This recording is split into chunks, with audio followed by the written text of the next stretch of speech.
दिल्ली को अगर मुख्यमंत्री देना है तो किसी ऐसे समाज को दो जो ऐसी समाज की समस्याओं को समझता हो, जो उनकी मूलभूत समस्याओं को पूरा कर पाए। कुछ देर की रहेगी, सूरज फिर निकलेगा। तो बहुजन समाज पार्टी का सूरज फिर निकलेगा, दिल्ली में भी निकलेगा। हम लोग इसी प्रयासरत में हैं।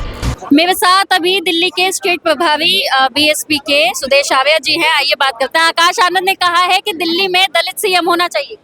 नहीं तो बिल्कुल सीधी बात है, जिसकी जितनी संख्या भारी उसकी उतनी हिस्सेदारी। माननीय आकाश सर ने वही बात की जो काशीराम साहब ने कहा था कि भाई दिल्ली में आज की डेट में 27% शेड्यूल कास्ट के लोग रहते हैं। तो शेड्यूल कास्ट में 27% रहते हैं, लेकिन 2% वाले सरकार चला रहे हैं, 2% वाले 3% वाले में दिल्ली के मुख्यमंत्री बन रहे हैं। तो अगर दिल्ली में मुख्यमंत्री बनाना है तो SC ST OBC के समाज बनाए, जाट समाज बनाए, गुर्जर समाज बनाए या किसी दलित समाज को बनाए। तो वही बात उन्होंने बात कह के गए हैं कि दिल्ली को अगर मुख्यमंत्री देना है तो किसी ऐसे समाज को दो जो ऐसी समाज की समस्याओं को समझता हो, जो उनकी मूलभूत समस्याओं को पूरा कर पाए। आरक्षण की बात भी कही उन्होंने कि केजरीवाल जी ने एक तो दलित बच्चों को विदेशों में भेजने का उन्होंने एक योजना निकाली थी, जय भीम, कि 100 बच्चों को भेजेंगे। तो योजना निकालना, बोलना और प्रचार करना अलग चीज़ है, लेकिन इम्प्लीमेंट करना अलग चीज़ है। सरकार ने तमाम होर्डिंग पोस्टर से, तमाम मीडिया माफिया से, तमाम अपने आर्टिकल से योजनाओं की भरमार कर दी, लेकिन धरातल पर आप देखोगे SC ST के जो रिजर्वेशन का कोटा था दिल्ली सरकार ने खत्म कर दिया। रिजर्वेशन के खिलाफ दिल्ली की सरकार है। केजरीवाल तो आरक्षण के खिलाफ धरने प्रदर्शन में बैठा था, जिसने कहा था आरक्षण खत्म होना चाहिए। तो ऐसे दो मुंह वाले सांप वाले लोगों से लोग क्यों नहीं सावधान रहते?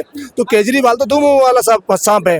तो हमारे लोगों को देखना चाहिए, जो केजरीवाल जो आरक्षण विरोधी आदमी है, संविधान विरोधी आदमी है, लोगों को गुमराह करके, लोगों की भावनाओं को ठेस पहुंचाकर लोगों को अपने साथ लेके जा रहा है, तो लोग उसके बातों पे यकीन ना करें। आकाश आनंद ने कोंडली विधानसभा में एक बयान दिया था कि द्रौपदी की साड़ी वाला, लोग बड़े नाराज हो गए इस बयान से। नहीं, नाराज कहाँ हुए भाई? आपने शास्त्रों में लिखा, मैंने तो नहीं लिखा। आपने महाभारत में लिखा, भाई द्रौपदी का चीरहरण किसने लिखा? इन्हीं के वेद पुराणों में, इन्हीं के ऋषि मुनियों ने लिखा, इन्हीं के लेखकों ने लिखा। जितने भी मनवादी लेखक है तो उन्होंने लिखा अपनी हमारी द्रौपदी जी की साड़ी खींची गई। हमने तो नहीं लिखा। हमने तो वो तो पिक्चरों में दिखाते हैं, टीवी में दिखाते हैं, महाभारत में दिखाते हैं। जो दिखा दो, बता दो, तो उनको कुछ नहीं है। उन्होंने तो सरकार की कमियों के उजागर को करने के दौरान एक उदाहरण पेश किया कि कैसे सरकारें एक तरफ पे फेंक रही है, दूसरी तरफ लपेट रही है, किस तरह, जैसे द्रौपदी की साड़ी होती है। तो उन्होंने किसी की भावनाओं को ठेस नहीं पहुंचाया। उन्होंने तो इनकी सरकारों की जो करतूतें हैं, जो इनकी कथनी और करनी में अंतर है, उसको उजागर किया है। इसमें किसी की भावना का हाथ नहीं किया उन्होंने। सुदेश जी, एक आखिरी सवाल ये कि जब आम आदमी पार्टी थी ही नहीं, उसका वजूद ही नहीं था, तो बीएसपी का एक अच्छा खासा वोट परसेंट दिल्ली में निकल आता था।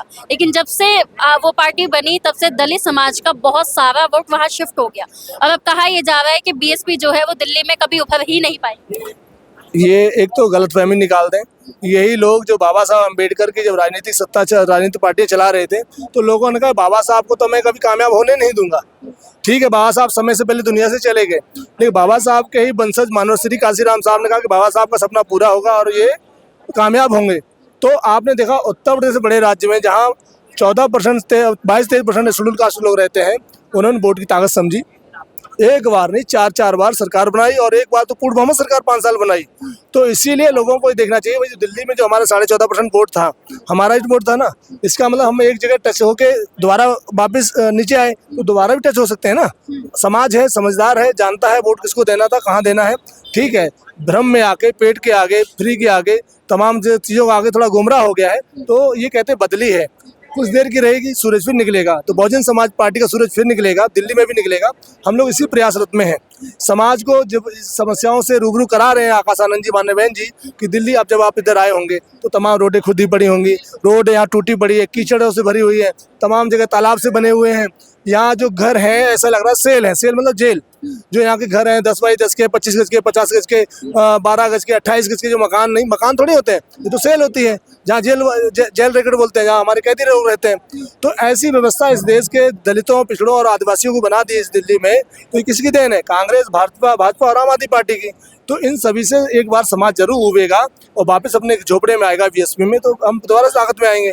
और इस बार भी हम लोग कहीं ना कहीं कोशिश कर रहे हैं कि बैलेंस ऑफ पावर बने, जिससे बहुजन समाज का जो वोट और परसेंटेज नीचे गया वो ऊपर आए, और मान सम्मान जो तोड़ा जा रहा बार बार, हमारे को कभी फ्री पानी, फ्री बिजली और फ्री तमाम चीज़ें लोग देकर, उससे भी हमारे लोगों को छुटकारा मिले। उससे भी लोगों को छुटकारा मिले। आकाश आनंद ने एक बड़ी अच्छी बात कही कि 85% दिल्ली में बहुजन समाज रहता है, तो दलित या बहुजन समाज से यहाँ पे कोई सीएम क्यों नहीं बनता। आप मेरे साथ सुन रहे थे बीएसपी के स्टेट प्रभारी सुदेश आर्य।